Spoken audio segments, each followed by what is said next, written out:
Over the past 2 weeks, I've been asked this question via email, text, and social media.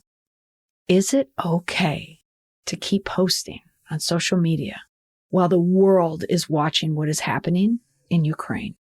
This week on the podcast, my thoughts on keeping business as usual when the world is not.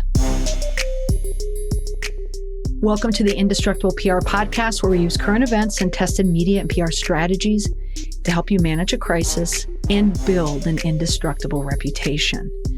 In this episode, let's discuss how to be appropriate on social media while the world is watching what is happening in Ukraine. So the question is, what is appropriate to post on social media or through email marketing during a time of unrest? So here are just some thoughts on how to handle social media marketing, email marketing over the next few weeks. Should you continue with social media posting and marketing? In short, yes. The world is watching heartbreaking conflict from the Russian invasion of Ukraine. As the Russians advance, people are watching every video. They're listening to the sounds of battle, of air raid sirens. They're watching civilians, refugees, share first-hand accounts, in most cases via social media, but also through news accounts. People are universally stressed watching this coverage. It's as if you're experiencing the conflict with them. It's scary. It's unnerving. So naturally, that's going to just bleed into your day-to-day, especially if your day-to-day involves work. This conflict, at a time during the pandemic, it's wearing on everyone. And that is what you want to keep in mind when you are posting information online or sharing information to the public or to your customers and consumers. A golden rule for posting anything on social media: how will that message be received? Before you hit enter or before you hit send on any email or any social media post or any type of content, ask yourself, is this appropriate for now? Am I saying something that will offend someone? Is this video about our silly promotion the right video to send right now? What about the sound? What about the music that we're using? What about the graphics? What about being sarcastic?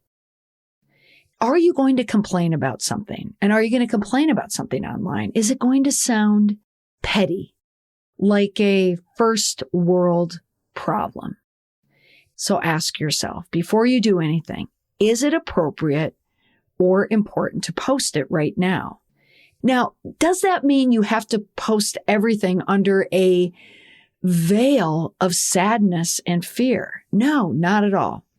If your organization or if you are supporting Ukraine, a lot of social media platforms, I know like Facebook, will allow you to put it on your profile picture that you support Ukraine. There's hashtags for supporting Ukraine. There's so many things that you can share. So you can be out front and open with your support. You can also be very aggressive in using your platform to directly support the people of Ukraine. Any type of drive or any type of support or any type of donations, and you want to share that, now's the time, by all means. Now, let's say you're not doing something directly. What is it that you can post and what you cannot post? Well, the same rules apply that happened in April of 2020. What were you doing then? Okay, we were weeks into the pandemic. Everything was new. April 2020 is when people were trying to figure out, what the heck are we doing? How are we keeping our business afloat, essentially? So what did you do with your channels then? What did you do with your marketing?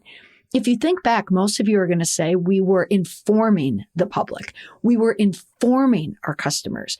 We were telling them how we can help them, how we're adjusting things. what's happening in the Ukraine right now is likely not impacting your business. It's certainly impacting a lot of businesses out there, but for most of us, it's not. So we're not going to have to do that in case of emergency type post. But you want to keep the spirit of what you were doing during the pandemic alive, that spirit of helping, that spirit of compassion, communicating in a world where everyone was consumed by news, and the news wasn't good. And it wasn't just news that people wanted. More than news, they wanted information. What can you tell me that will help me?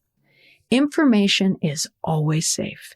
Information, if it's the right information, is always important. It helps people. And the more information also settles people. It calms people the more they know.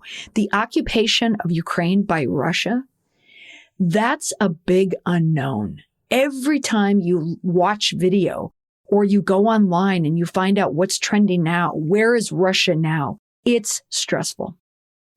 But so many people feel compassion for Ukrainians worldwide, not only in Ukraine, but worldwide. With COVID still being an issue and out there, people are raw these days. They're still raw. They're more sensitive to their pain, but they're also more sensitive to other people's pain, other people's stress. So that is what you can keep in mind. Do your posts help people? Do they inform people? Do they show empathy for people?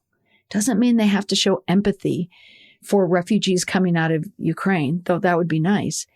But just now's the time to be compassionate. Show your heart. Wear it on your sleeve, whether personally or just as an organization. Now is the time to show that you care.